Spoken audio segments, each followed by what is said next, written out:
బాధ్యత మనందరి మీద ఉంది. ఎందుకంటే అవేర్నెస్ ప్రోగ్రామ్స్ పెట్టకపోతే ఇంకా ఏదో ఎక్స్పెక్ట్ చేస్తా ఉన్నారు, వస్తాయి వర్షాలు వస్తాయి పంటలు పండుతాయని ఆలోచనలో ఉన్నారు. కాబట్టి అధికారులు కానీ ఇక్కడ గౌరవ మంత్రి గారు కూడా దీని మీద ఒక ప్రత్యేక శ్రద్ధ పెట్టి ఆల్రెడీ ఈ ఎల్నీనోకి సంబంధించి పెద్దలు జిల్లాల చిన్నారెడ్డి గారిని కమిటీ చైర్మన్ గా కూడా వేయడం జరిగింది. సో వారికి కూడా నేను సందర్భంగా కృతజ్ఞతలు తెలియజేస్తా ఉన్నాను. తప్పకుండా మహబూబ్నగర్ జిల్లా మీద ప్రత్యేక శ్రద్ధ పెట్టాలని చెప్పేసి చిన్నారెడ్డి గారిని కూడా నేను కోరుతా ఉన్నా. సో దీని మీద మెయిన్ ఒకటి మనం ఫోకస్ చేయాల్సింది అవేర్నెస్ ప్రోగ్రామ్. రైతులకు సంబంధించి అవేర్నెస్ ప్రోగ్రామ్స్ నుంచి అక్కడక్కడ సైన్ బోర్డ్స్ కానివ్వండి, అడ్వర్టైజ్మెంట్స్, మెయిన్ గా అడ్వర్టైజ్మెంట్స్ కూడా పెద్ద ఎత్తున చేయాల్సిన పరిస్థితి ఉంటుంది. వర్షం తక్కువ ఉంటుంది కాబట్టి మీరు అందరు పంటలకు అంటే ఆల్టర్నేటివ్ క్రాప్స్ పోవాలని చెప్పేసి మనం ప్రోత్సహించాల్సిన బాధ్యత మనందరి మీద ఉంది. మహబూబ్ నగర్ జిల్లా అంటే పాత మహబూబ్ నగర్ జిల్లా,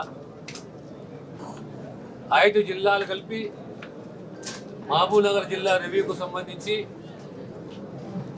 నాతో సహా చిన్నారెడ్డి గారు ప్లానింగ్ బోర్డు వైస్ చైర్మన్, స్థానిక శాసనసభ్యులు మా సెక్రటరీ గారు సైఫుల్లా గారు, జిల్లా కలెక్టర్స్, 5 జిల్లాల కలెక్టర్స్, కార్పొరేషన్ చైర్మన్లు,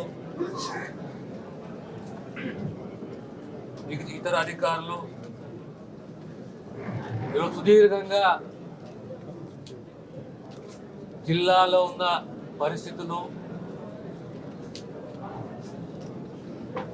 దీనిపైన రివ్యూ తీసుకోవడం జరిగింది. ప్రత్యేకంగా తెలంగాణ రాష్ట్రంలో ఉన్న ఎల్ నినో ఇంపాక్ట్ ఏ మేరకు ఉన్నది,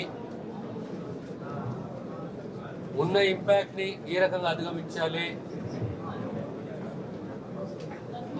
రైతులని కాపాడుకోవాలి, ఆల్టర్నేట్ క్రాప్స్ కూడా ప్రోత్సహించాలి, సబ్సిడీసు, మైక్రో ఇరిగేషను, దాంతో సహా త్రాగునీటి వ్యవస్థ,